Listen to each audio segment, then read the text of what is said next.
네, 그럼 2부 시작하겠습니다.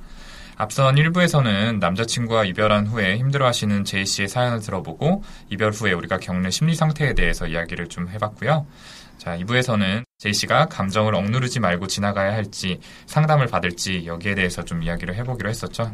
네, 뭐 그 이야기 앞서서 전 이 제이씨의 이야기 중에서 머리에 딱 남는 부분이 있어서 그걸 먼저 얘기를 해봐야 될 것 같아요. 애정결핍이라고 표현을 하신 건데요. 처음엔 가족과 떨어져서 지내면서 외로운 마음에 계속해서 남자친구 사귀고 남자친구한테 의지하면서도 또 의심도 하고 그랬다고 하셨잖아요. 이런 분들 종종 보거든요. 연애하다가 뭐 헤어질 수도 있는 거고 뭐 그러다 다시 연애할 수도 있긴 한데 혼자 있는 상황을 견디지 못하다 보니까 헤어지고 나서 얼마 안 돼서 다른 연애 시작하고 이거를 버스 갈아타듯이 한다고 해서 환승연애라고 하기도 하죠. 네. 환승연애 그 말을 저도 들어봤는데요. 이게 사실 그렇게 좋은 뉘앙스는 아니잖아요.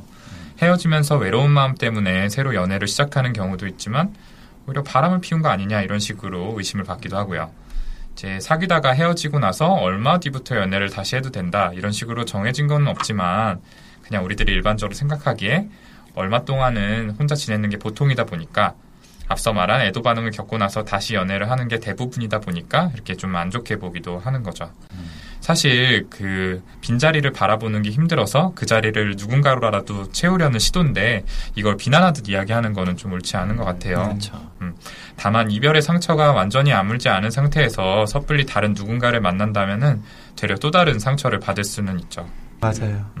제이 씨도 이제 어떠셨는지 정확히 이야기하시는 않으셨잖아요. 그래서 이별 후에 다시 연애를 하는 패턴이 이 정도였는지 아니면 공백기가 뭐 꽤 있었는지는 알 수는 없죠. 그런데 말씀해 주신 내용 중에서 남자친구를 의심했다는 이야기를 하셨잖아요. 핸드폰을 수시로 검사하고 대부분의 시간을 남자친구하고만 보냈었다. 이렇게 하셨는데 이런 경우를 또 들어본 것 같아요. 이런 의심이 사실 정말 피곤할 수가 있죠. 연인 관계라는 게 기본적으로 믿음이 바탕이 되어야 하는 건데 흔히 말하는 애정결핍, 정신분석에서는 분리불안이라는 말이 있어요. 아마도 제이 씨는 어느 정도 이 분리불안이라는 게 있는 게 아닌가 하는 생각이 듭니다. 네, 저도 사연 중에 그 부분이 되게 걸렸어요.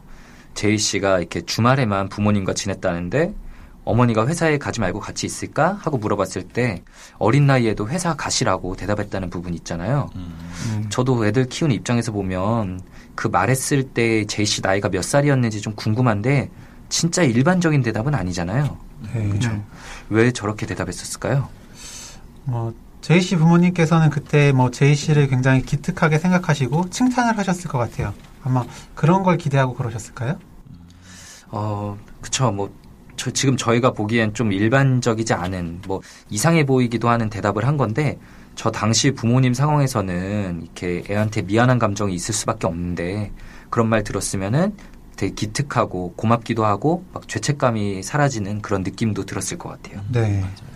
근데 그렇게 대답했었다는 말 하나만 듣고, 저희가 이렇게 판단을 하면 안 될 것 같긴 합니다. 실제로 어떻게 행동을 했는지를 봐야 더 정확하게 알 수 있는 거니까요.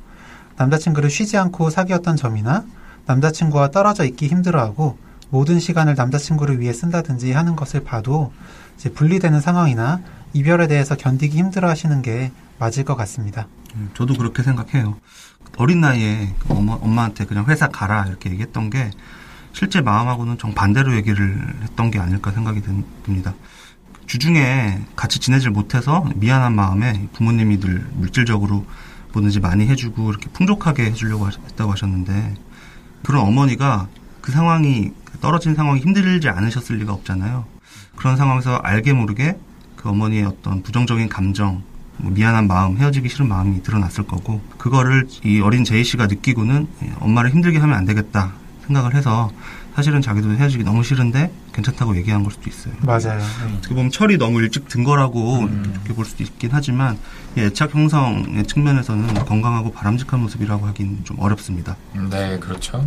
이 매주 시작할 때마다 어머니와 헤어지는 경험을 한 건데 이게 어린애들한테는 저희가 상상하는 것 이상으로 좀 힘든 일일 수가 있거든요. 이전에도 한번 얘기를 했던 것 같은데 아이들은 이런 정서적으로 힘든 상황에 내가 뭘 잘못해서 이런 상황이 벌어지게 됐나? 라는 생각을 쉽게 해요. 이제 추측이기는 하지만 그래서 엄마를 더 힘들게 했다간 아예 안 돌아오실 수도 있겠다라는 생각 때문에 부모님께서 듣고 좋아하실 만한 말을 한 걸 수도 있겠다 이런 생각도 드네요. 그러니까 말은 그렇게 하지만 아이였던 제이 씨의 마음은 실제로 굉장히 힘들었던 거죠. 네. 그래서 이제 남자친구랑 헤어지는 이런 상황에서는 과거에 그 어머니와의 이별에서 해소되지 못한 감정까지 같이 살아나면서 더욱 더 힘들어진 게 아닌가 이런 생각도 좀 듭니다. 네. 지금 말씀하신 가능성들에 저도 동의를 하고요. 또 하나 말하고 싶은 게 애들은 부모님이 좋아하는 거에 되게 민감하게 반응하거든요. 저희 애 같은 경우는 언젠가부터 이제 놀다가 넘어지면은 울지 않고 이렇게 큰 소리로 나는 괜찮아 이러더라고요. 처음에 그 말 듣고 너무 귀여워서 크게 반응해 줬더니 그 뒤로 더 많이 그래요. 제가 봐도 이렇게 아파 보일 정도로 넘어졌을 때도요. 그래서 그냥 아프면 아프다고 안아달라 그래 그래도 괜찮아 이렇게 얘기를 하고 있거든요. 요즘엔.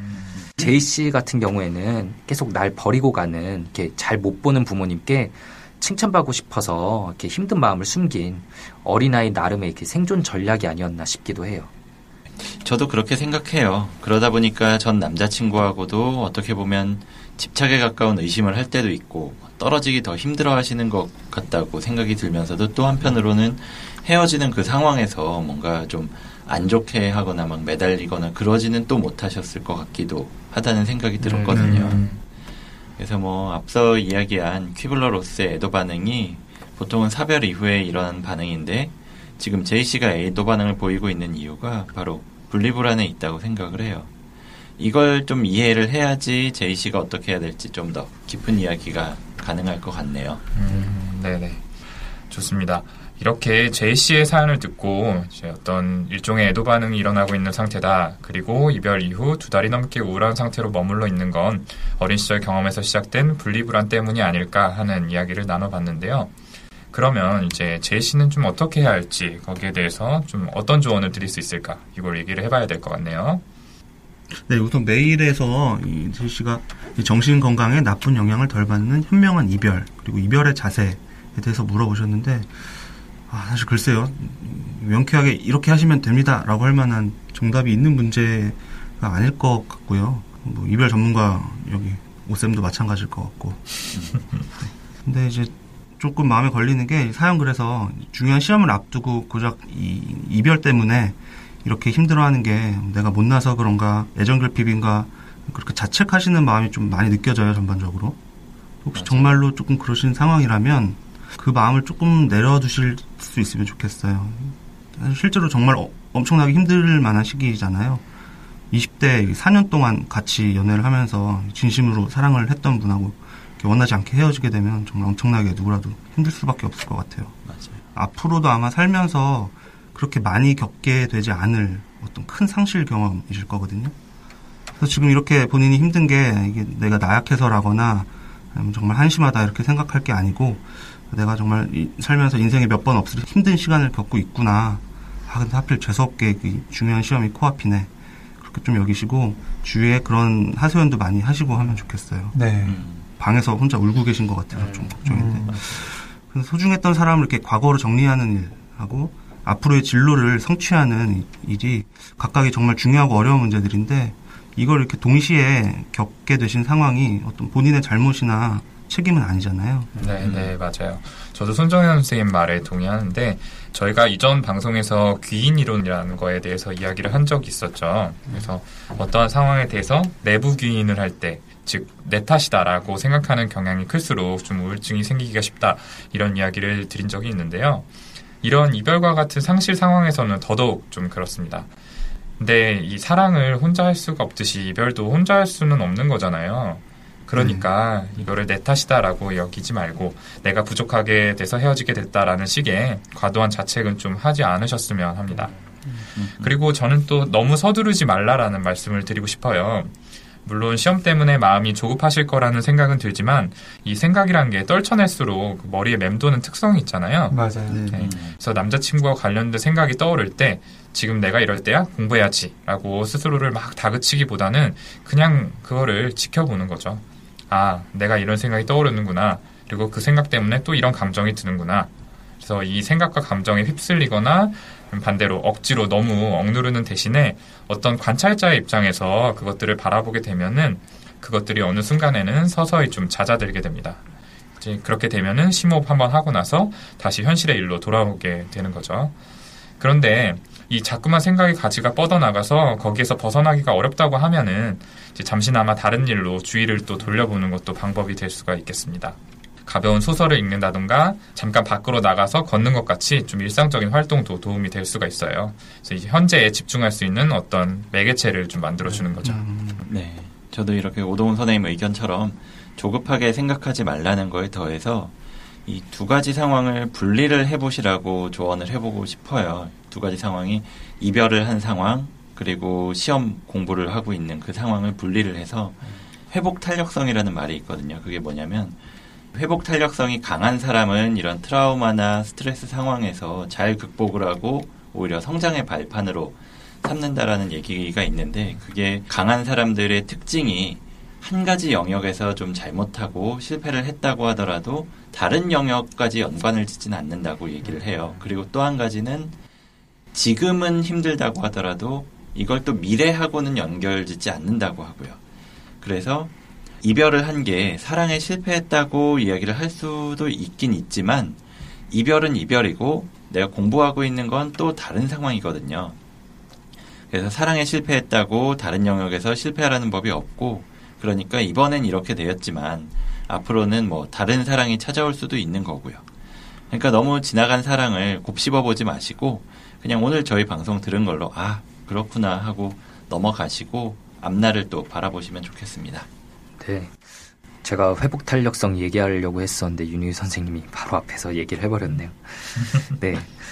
사연자분께서 지금은 너무 힘들지만 그 얼마간 시간이 지나고 나면 아, 내가 전에 그것 때문에 그렇게까지 힘들어할 때도 있었지라고 이렇게 웃으면서 회상할 날이 100% 오실 거예요.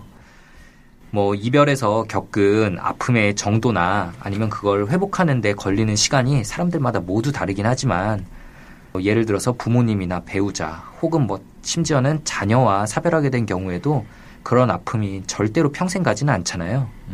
그래서 우리 모두에겐 심리적 아픔에서 회복하는 능력이 있는 법이거든요. 아까 회복 탄력성 얘기한 것처럼. 그래서 사랑에 실패했다고 생각하지 마시고 제이 씨의 그 인생을 다룬 2시간짜리 영화 한 편 중에서 그 10분짜리 에피소드가 지나간 거라고 생각을 해보세요. 아무도 예상할 수 없는 다음 에피소드가 곧 이제 또 찾아올 거거든요. 네, 힘내시길 바랍니다. 네, 좋습니다. 이렇게 제이 씨의 사연에 이어서 제이 씨한테 좀 어떤 말씀을 드릴 수 있을지 저희들이 좀 드리고 싶은 조언까지 이야기를 나눠봤는데요. 자, 이제 오늘 방송 마무리할 시간인데 이제 완전히 끝내기 전에 이제 저희에게 사연 피드백 보내주실 메일 주소 그리고 저희의 페이스북 페이지 이제 카톡 플러스 친구 이거 소개 한 번씩 좀 부탁드릴게요. 네, 먼저 이메일 말씀드릴게요. brainrich 숫자 6 gmail.com brainrich6@gmail.com으로 정신과에 관해서 그리고 본인이나 주위 사람의 심리에 대해서 어떤 것도 좋으니까 부담 없이 많이 보내주시고요. 네, 뭐 페이스북 페이지 계속해서 많은 분들이 찾아와 주셔서 되게 감사하고요. 저희 그곳에 저희가 방송에 대한 내용이나 그리고 뭐 정신의학 신문에 기고하는 글 그리고 다른 분들이 쓰신 좋은 글들도 좀 공유를 하고 있거든요. 많이 뇌부자들 검색해서 찾아와 주시면 감사하겠습니다. 네, 카카오톡 플러스 친구에서 뇌부자들 검색하셔서 친구 맺기 해주시고요. 예, 새로운 소식 많이 알아가셨으면 좋겠습니다. 네, 좋습니다. 자, 마지막으로 이런 이제 연인과의 이별, 이런 이별과 같은 상실은 사실 누구나 필연적으로 겪을 수밖에 없는 거잖아요. 이제 왜 하필 나한테 이런 일이 일어났을까? 그때 내가 좀 다르게 행동했으면 어땠을까 하는 생각. 물론 드실 수 있겠지만 여기에 계속 몰두한다면은 결국 과거에서 붙잡혀 있는 거나 다름이 없거든요. 이제 중요한 거는 이런 상실을 계기로 나를 새롭게 정비할 수 있다는 거죠. 그래서 사연자분께서도 이별 후에 여전히 나는 나를 사랑하는지 내 삶을 존중하는지를 되돌아본다면 새로운 사랑보다 더 소중한 새로운 나를 맞이할 수 있을 거라는 생각이 듭니다. 그럼 이걸로 오늘 방송 마무리 짓고요. 저희는 11화 정비소 시간에서 다시 찾아뵙도록 하겠습니다. 감사합니다. 감사합니다.